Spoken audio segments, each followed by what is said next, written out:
Welcome back to Inhibition. Today's topic, Kyle Rittenhouse. We're going to do an update. Was Kyle a proud boy?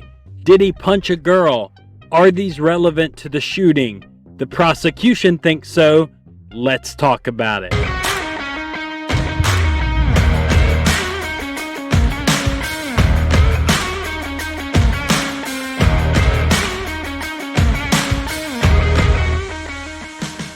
All right, welcome back to the channel. So glad you're here. We're going to talk about Kyle Rittenhouse today. This is actually an update video. I did a video last month on the Kyle Rittenhouse shooting, broke down all of the evidence with video, the court documents, all of it. If you're interested in that, the card will be right up here in the top. You can click that button, or the description down below will have the link to that video. But this is an update. Now let's get into this. Kyle Rittenhouse. Why are we talking about an update? Well, there were actually motions filed in court on July 1st. Those motions filed in court brought up a lot of interesting topics that we need to discuss. The prosecution and the defense filed motions in court in relation to the Kyle Rittenhouse trial that's going to be starting November 1st. So the trial's not until November, but they had to have any new motions or things they want to file for the trial on July 1st. And they provided those by July 1st, and those were made public, and that's what we're going to talk about now. The judge hasn't ruled on these motions. He won't rule on these motions until August, but the motions have been filed.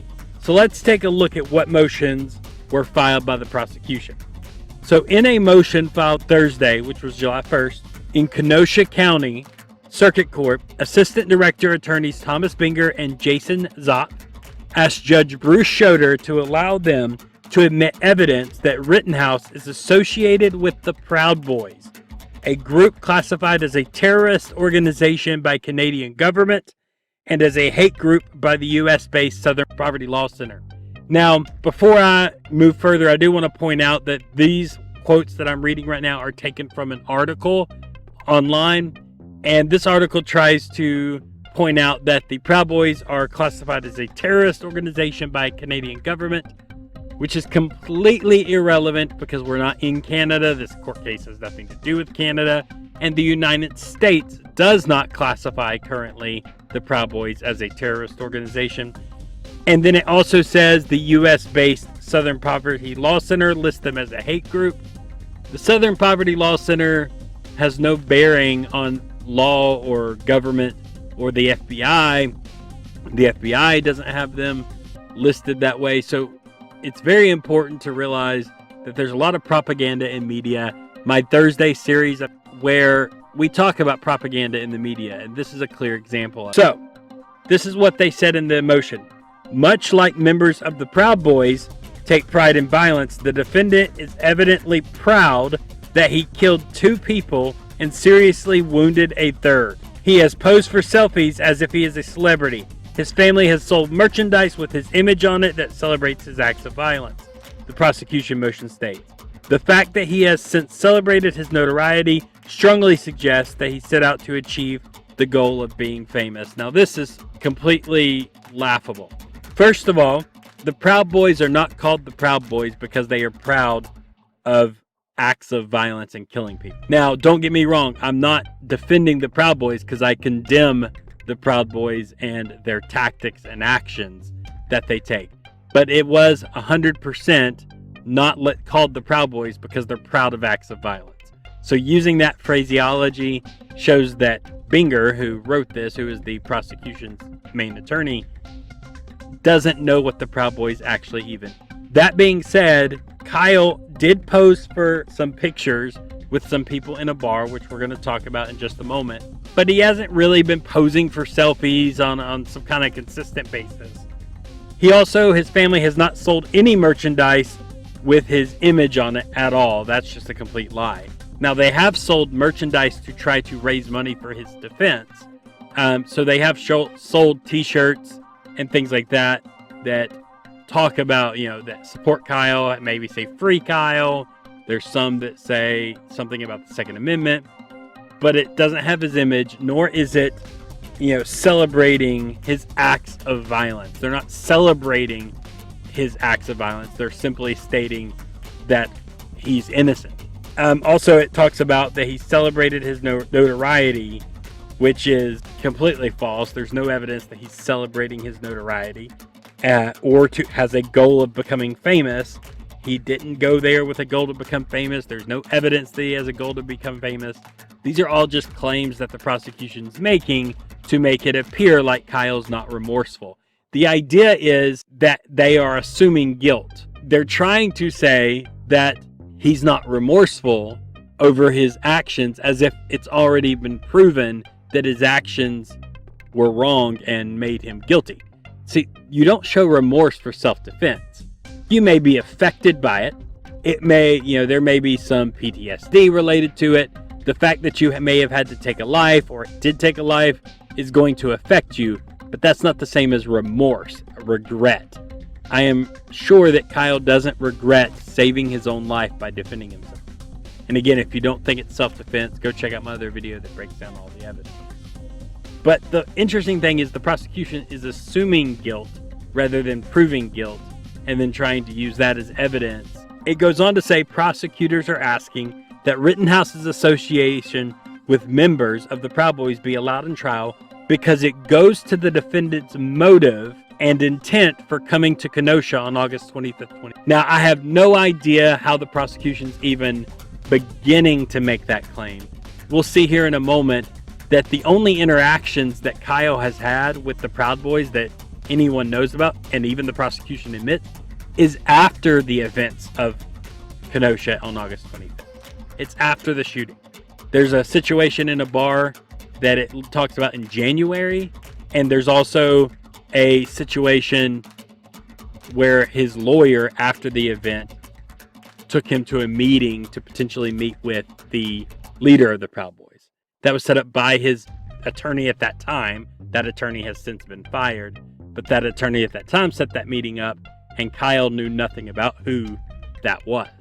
So it all happened after the shooting, so there's no way that all this stuff that happened after the shooting goes to show anything about his motive prior to the shooting. So that's absolutely a ridiculous claim.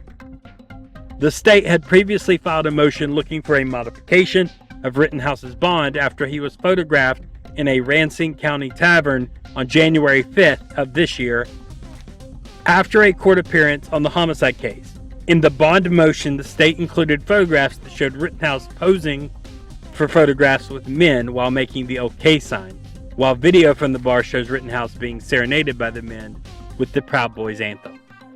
We'll get to that in just a minute. The state has since learned that the people with the defendant at the bar on January 5th, 2021 include the leader of the Wisconsin Proud Boys organization and several of its highest-ranking members. The motion states, noting that Rittenhouse posed for photographs with the men. Obviously, the defendant shares their beliefs and has in fact been named an honorary member of the organization. So they are singing a song to him, they take pictures with him, and that somehow shows that Kyle agrees with their beliefs. Yeah, that's not even logical. If he goes somewhere and there are people there and he may not even know what they believe. He's taking pictures with them and they're singing a song. How do you know that he even knows what they believe, let alone agree with what they believe?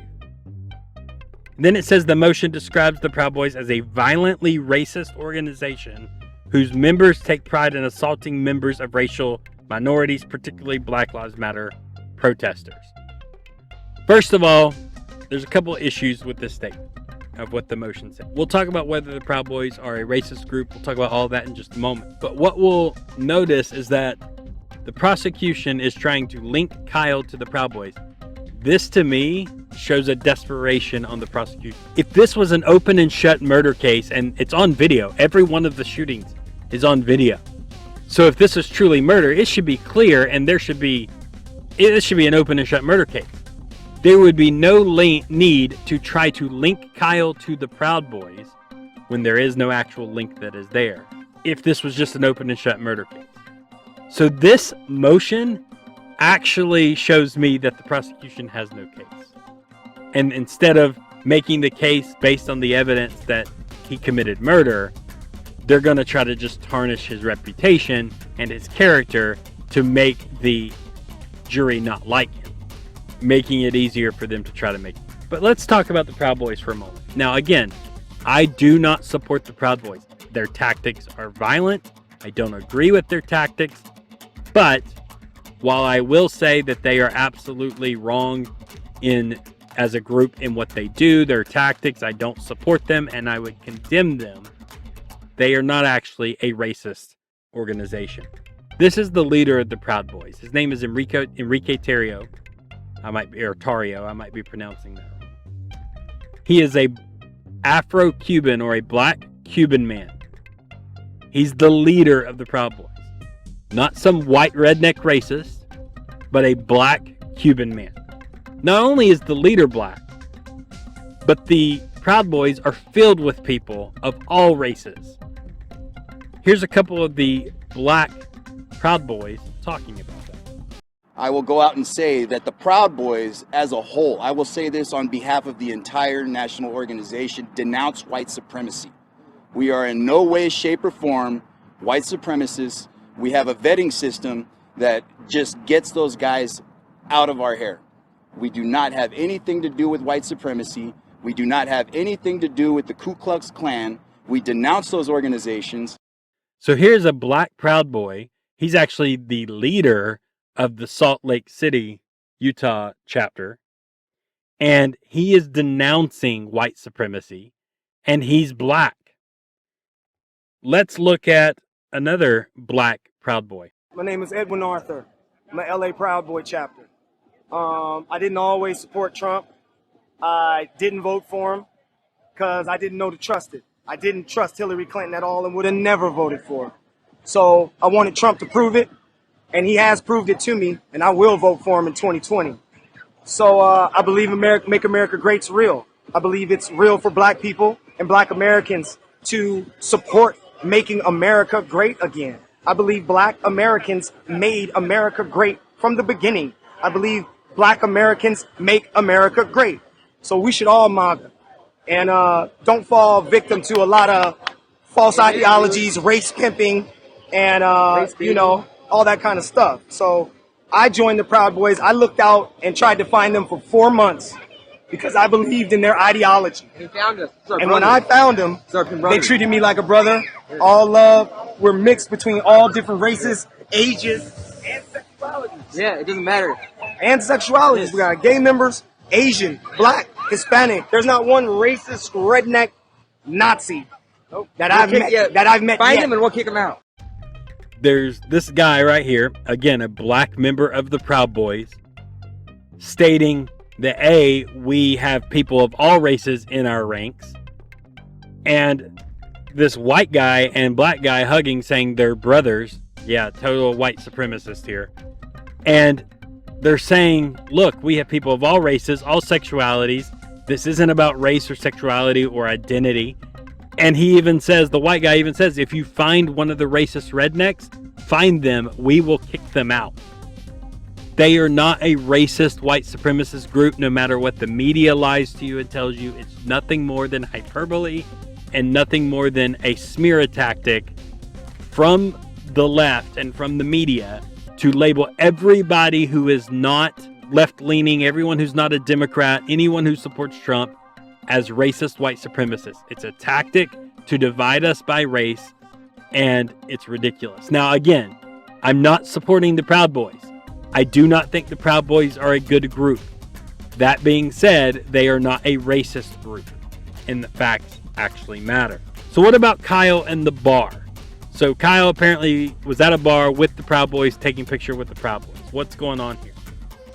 Well, first of all, I want to address, now this isn't really in the motion from the courts, but I want to address it because I've seen it online. People talking about he was 18, he was 17 when the shooting happened. By the time he went to this bar in January, he was 18. And people are like, he's 18, he's underage, and he was drinking at a bar. So that alone was, they called it a violation of his bail, which it wasn't. His bail conditions when he was released on bail did not include any type of restriction on drinking. They amended his bail after this, and now he hasn't been at a bar since. But it's not just that that people are saying it's a violation of his bail. They're saying he was underage drinking, which is a crime. However, in Wisconsin, that's not actually the case. In Wisconsin, it talks about no persons may procure, sell, dispense, or give away any alcoholic beverages to any underage person not accompanied by his or her parent, guardian, or spouse who has attained the legal drinking age. Legal drinking age being 21. In other words, it's okay to provide alcohol at a bar to someone who's 18 as long as they are with a parent. And if you read the rest of the statute, it breaks that down clearly. But no, it is not illegal in Wisconsin for an 18-year-old to drink. Now, am I condoning an 18-year-old at the bar drinking? No. I'm not saying that it's okay. I'm just saying it wasn't against the law. Okay? That being said, what happened with Kyle at the bar when he went other than drinking? Well, he posed with some pictures, and these are the pictures that surfaced of him with some men who later turned out to be Proud Boys. And notice he's holding the OK symbol with his hand. Now, we'll talk about the OK symbol in just a moment, but he's there at the bar, and he's with Proud Boys. And so people are like, oh, he went to the bar with Proud Boys. He has an association with Proud Boys. He must either be a Proud Boy or be connected to them. And so Proud Boys are a racist, white supremacist group. So he's a white supremacist, and he's part of this hate group, and he has this connection. That's the argument they made. However, he didn't go there to be a part of the Proud Boys. In an article that recently came out by the New Yorker, and it's a very big article, go read it, very detailed with some information, some misinformation, some lies, some of it's attacking Kyle, some of it, in my opinion, would support Kyle. Not the piece itself overall was there to attack Kyle. But if you look at it, the article that says, in that article, a man named Dave Hancock, which is a former Navy SEAL who became involved with Rittenhouse through his former lawyers, said he was with Rittenhouse at the tavern, telling the reporter that one of the men in the photos was a volunteer lookout who had been arranged to provide security at the court hearing by Rittenhouse's former attorney, John Pierce, and that the man and his friends invited Rittenhouse to the bar. Okay. So, to explain what this is saying and ultimately what the New Yorker article was saying, John Pierce, who is Kyle Rittenhouse's former attorney, now I'll tell you, he was a terrible attorney. A lot of the things he did hurt Kyle, did not help Kyle. Not a good attorney. John Pierce has since been fired. But that attorney set up, through some people he knew, basically private security or private volunteer security to kind of keep an eye out on Kyle. People, were threatening to kill Kyle. So keep an eye on Kyle and kind of be there to just keep an eye out and be a lookout is what they referred to him as. And that lookout and his friends, and so that guy that was volunteer security and all of his friends invited Kyle out to the bar. So him and his mom go to the bar, and turns out these guys who were private security were Proud Boys. Now, there's no evidence that Kyle knew anything about that. There's no evidence that he knew they were Proud Boys. This was all set up by his lawyer. These are just private security who was set up by his lawyer. There's no evidence Kyle knew anything about them being Proud Boys or anything about their involvement or beliefs in regards to that. As a matter of fact, that's what his attorneys say. The defense says there's no evidence that Mr. Rittenhouse is a member of the Proud Boys. There is no evidence that Mr. Rittenhouse is a member of any organization relating to race or political hate groups. There's no evidence that any witness involved in this matter is now or has ever previously been a member of an organization such as the Proud Boys. The defense also states that there is no evidence that Kyle Rittenhouse ever sought out, actively searched for, or attempted to communicate in any way with the Proud Boys or any other organizations. In the New Yorker story, the Rittenhouses actually contend they were not even aware the men in the pub were Proud Boys and were not aware of the significance of the OK sign or the song the men sang to Kyle Rittenhouse at the bar. Now, we'll talk about that OK sign, but they're saying, hey, we had no idea that they were Proud Boys. That was set up by John Pierce, people he knew. They had no idea they were Proud Boys. So again, there's no evidence that Kyle actually had any connection to the Proud Boys. Yes, he was in this pub. Yes, there were Proud Boys there wanting to take pictures with it. But he had no idea they were Proud Boys or anything they believed. Now, you can see here the OK symbol.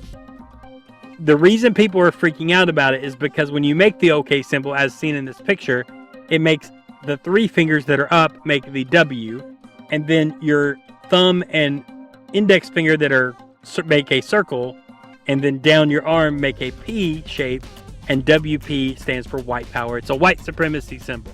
And that's what people claim. Now, this actually started out as a hoax.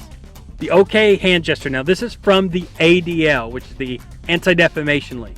That's where this information comes from. The Anti-Defamation League is not a right-wing, leaning source. The Anti-Defamation League actually stands against racism. Their whole thing is about anti-defamation. So, the OK hand gesture originated as one of these hoaxes. Now, what it's talking about is there's a website called 4chan, and it became known for hoaxes being put out on it. And it says the OK hand gesture originated as one of these hoaxes in February 2017 when an anonymous 4chaner announced Operation OKKK, telling members that we must flood Twitter and other social media websites, claiming that the OK hand sign is a symbol of white supremacy. The user even provided a helpful graphic showing how the letters WP for white power could be traced within the OK gesture.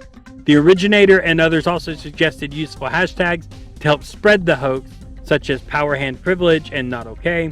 Leftists have dug so deep down their lunacy, wrote the poster, we must force them to dig more until the rest of society ain't gonna anywhere near that.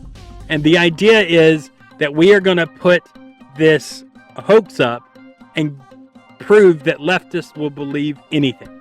That these lefties will, it doesn't matter what you say, they'll come, no evidence, no facts, anybody just suggesting something, and they'll run with it no matter what it is, as long as it's based on the hatred of the people they disagree with. And that was the idea behind the hoax. Following the accused of the hoax's originator, 4chaners created fake emails and Twitter accounts and bombarded civil rights organizations, journalists, and others with messages furthering the OK hoax. Reaction to the OK symbol hoax was so widespread in the spring and summer of 2017 that a number of people on the far right began deliberately to use the gesture, typically making the sign while posing for photographs uploaded to social media in order to continue the trolling and spread it further. They're trolling lefties with this symbol. Even though its usage has expanded and evolved, again, this is from the ADL, it is still primarily intended to trigger or troll people on the left and cause them to react, although some white supremacists have also used it, generally jokingly among themselves. So what this says is that some white supremacists have adopted the symbol and actually used it, but that's not the primary thing it's done with. The majority of people who use that OK symbol in photographs are just trolling. They're trying to spark a reaction from the lefties to mock them. And basically they're mocking and trolling and saying, haha, you'll believe anything. Any stupid hoax, anything without evidence, you'll believe it if we just put it up. Now, am I saying that trolling like that is a good thing or that people should do that? No, I'm not saying that. But I'm saying that someone holding the OK symbol does not mean they are white supremacists. That being said, Kyle wasn't even doing that to troll. Let's look at what was in that article. Hancock drove the Rittenhouses to Pudgy's, a bar near Racine. Outside Rittenhouse vape, he had changed out of his dress clothes into a backward baseball cap and a t-shirt bearing the message free as fill in the blank. When his drinking buddies arrived, again, drinking buddies were just the friends of the guy who was a volunteer security person for Kyle, who Kyle had no idea were Proud Boys or any groups they may have been a part of. So when it says drinking buddies, it wasn't, his drinking buddies as the Proud Boys. He had no idea they were part of the Proud Boys. His drinking buddies were his private volunteer security. They wanted photographs with him. Rittenhouse posed with a hefty guy in a brewer's cap flashing a thumbs up. So initially, Kyle was going to do a thumbs up. but a bearded man in a gray hoodie stepped up next and made the OK sign. Rittenhouse noticed that and did the same. Now, Kyle was doing the thumbs up. This guy gets up and does the OK sign. Again, we know that Proud Boys are not white supremacists, as we showed earlier. So he's doing the OK sign to troll lefties, which is something common that the Proud Boys do. Kyle notices him doing the OK sign, and Kyle just mimics him. Kyle doesn't know anything about the OK sign. He's just like, oh, you're doing an OK sign, not thumbs up? Cool.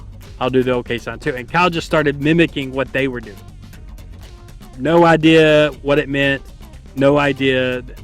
So, no, Kyle's not a white supremacist. He was not flashing white power signs. There's no evidence of any of it. But here's the ultimate point. It's irrelevant. This whole thing about Proud Boys is completely irrelevant. There's no evidence of Kyle having any association with the Proud Boys prior to the Kenosha shootings. It has absolutely nothing to do with what Kyle is on trial for. There's nothing tied to his, this event that happened at the bar. There's also supposedly a story where John Pierce, his former lawyer, flew him out to a meeting to meet with Enrique Terrio, the leader of the Proud Boys, although Kyle had no idea. So from certain sources have claimed that Kyle had no idea that that's who he was meeting until they got there, and that Kyle was extremely uncomfortable and didn't know anything about Enrique Terrio, nor did Kyle want to be there. So that is, again, a stretch to say he's associated with the Proud Boys, and it has nothing to do with the events of what happened in Kenosha. This is nothing more than a smear tactic to try to taint the character of Kyle in front of the jury. And it's all based on lies. That being said, we don't know if the judge will allow it. I highly doubt the judge will allow it because of the fact that it has nothing to do with what he's actually on trial. Now, that's not the only thing that the prosecution filed a motion on. The prosecution also filed a motion in court to admit evidence that Rittenhouse repeatedly punched a teenage girl during an incident on Kenosha's lakefront the month before the August shooting. So about a month before the shooting in Kenosha, Kyle had gotten into a fight and was punching a girl. And they want to admit this in court. In a video of the incident at the lakefront that was widely shared on social media this summer, Rittenhouse is seen with a group of teenagers, including two teenage girls who are arguing. The defendant grabs one of the two female teenagers, who is wearing a black shirt, from the back, and as this female subject is grappling with another female. The defendant then begins to punch her in the back repeatedly with a closed fist, the motion states. As this female teenager is pulled away from the defendant due to her ongoing struggle with another female, the defendant chases after her and begins to punch her in the back again. We're going to look at that video in just a moment. But the motion states that Rittenhouse's actions in the video should be admitted at trial because they show a consistent motive with his actions during the Kenosha protests in August.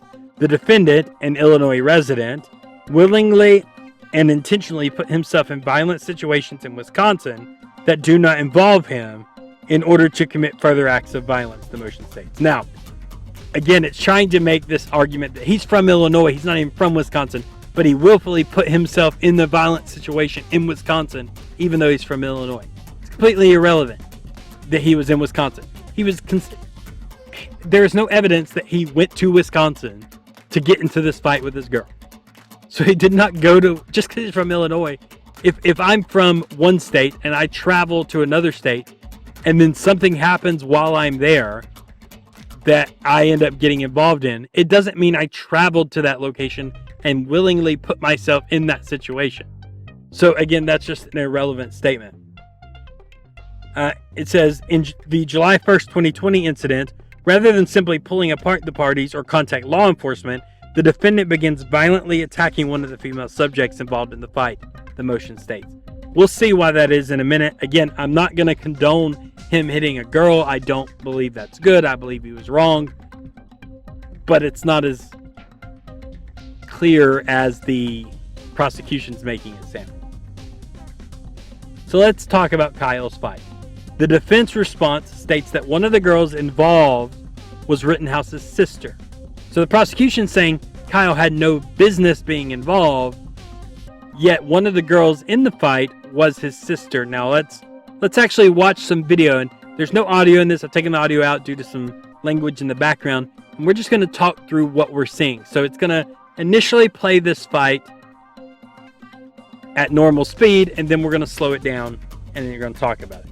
So let's see what actually happened. So you can see that girl right there with the kind of pinkish pants on and that little gray coat. That is Kyle's sister. Now Kyle is with the shorts on that got red, white, and blue on it. That's Kyle. And you can see here they're talking. Kyle's not doing anything. Kyle starts to walk away. The girl in that black shirt is the girl that gets in a fight that Kyle ends up hitting. And then all of a sudden, Kyle's sister and Kyle and this black girl in the black shirt get into it. Kyle comes up. He starts punching the girl in black. And that's where that ends. So let's break this down a little bit slower. So again, it looks like this guy in a white shirt and the girl in the black shirt are kind of having words. Don't know what any of this fight is about. None of that context is clear. Kyle's sister tries to pull the guy in the white shirt away from the girl in the black shirt. Kyle's just kind of standing there watching this unfold. Girl in black starts to back up. The guy in white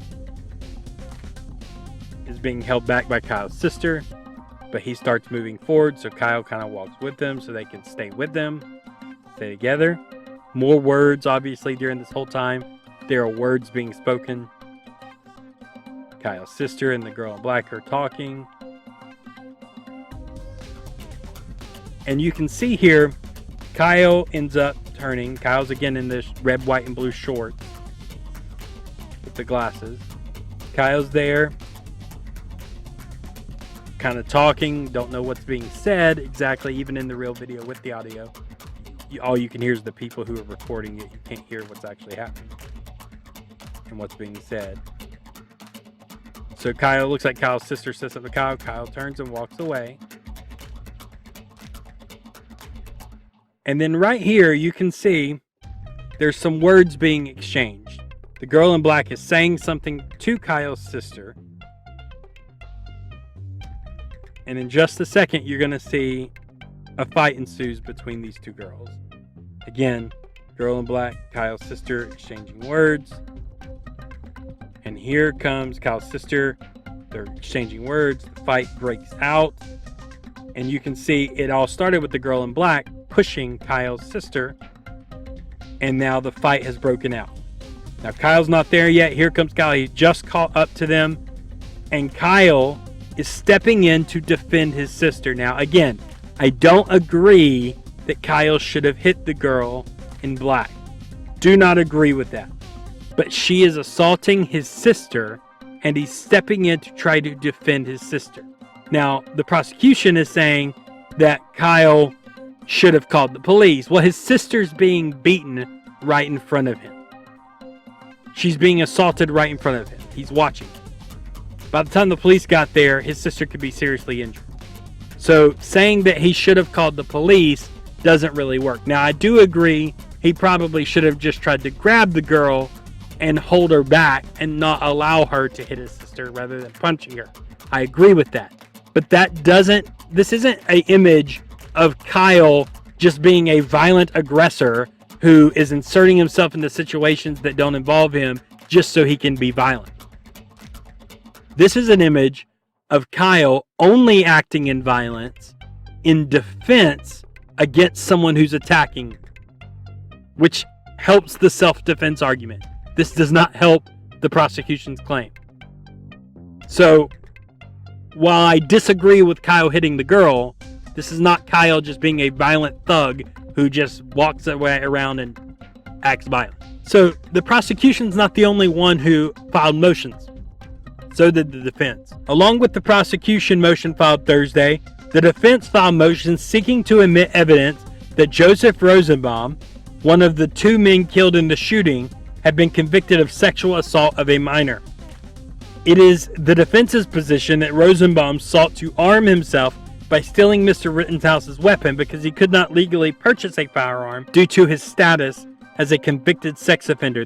So the defense is saying that Rosenbaum, we know that according, and watch the last video that I had in order to show this, but Rosenbaum had called up to Kyle, charged him, chased him unprovoked, and then tried to steal Kyle's gun. And the defense is saying Rosenbaum had no ability to purchase a gun, so he was going to try to steal Kyle. Now, whether that's the exact motivation for the initial attack, we don't know, but it is clear he did try to take Kyle's gun, and it is clear that he was a felon. So they're trying to say that Rosenbaum's criminal history should be admitted in court. It also talks about the defense is trying to seek to have a charge dropped, which is the possession of a weapon as a minor dismissed. I've already thoroughly went through that in my previous video about the possession of a weapon as a minor, showing that I don't believe Kyle is guilty of that. Now, whether it sticks or not, I don't know. That's up in the air. But based on the actual law, I don't believe Kyle is guilty. That being said, let's talk about Joseph Rosenbaum's criminal history and see, is it relevant and why would it be relevant? So, Joseph Rosenbaum is convicted, or was convicted, relating to sexual assault of a minor. We can dig a little deeper into this and you'll find that he actually has a criminal record with more than just one minor, but we can look at that in depth in another video. But this was obtained by WisconsinRightNow.com, but this is the court document from Arizona County of Pima. This was where the events happened.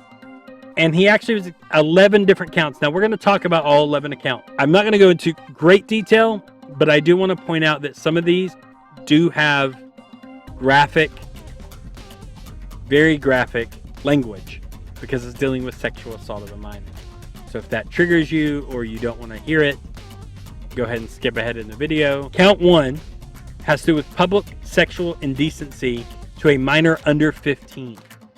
On or about the month of February 2002 through the 27th day of March, Joseph Rosenbaum committed public sexual indecency to a minor, intentionally or knowingly committing an act of sexual contact by masturbating while a minor under 15 years of age was present. Count 2, sexual conduct with a minor under 15. On or about the 27th day of March 2002, Joseph Rosenbaum committed sexual conduct with a minor by intentionally or knowingly engaging in an act of sexual intercourse with a minor under the age of 15 by penetrating the victim's anus, anal rape. This was a little boy, by the way, and he raped the little boy. Count 3. On or about the 27th day of March, Joseph Rosenbaum, with knowledge of the character of the item involved, recklessly furnished or presented or made available sexual content. In other words, providing pornography to a minor. Count 4, sexual indecency to a minor. Again, more of the first charge. Count 5, again, anal rape. Count 6 is oral sex and rape with a minor.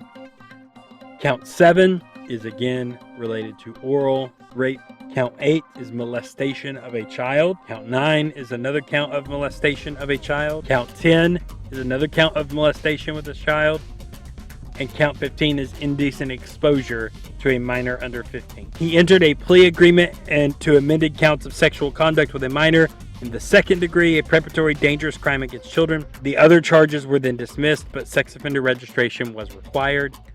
The 11 charges were amended in a plea deal, and Rosenbaum was convicted of amended counts.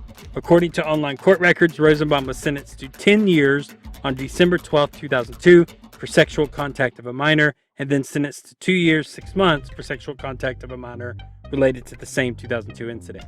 So, sentenced to 10 to 12 years in association with this act.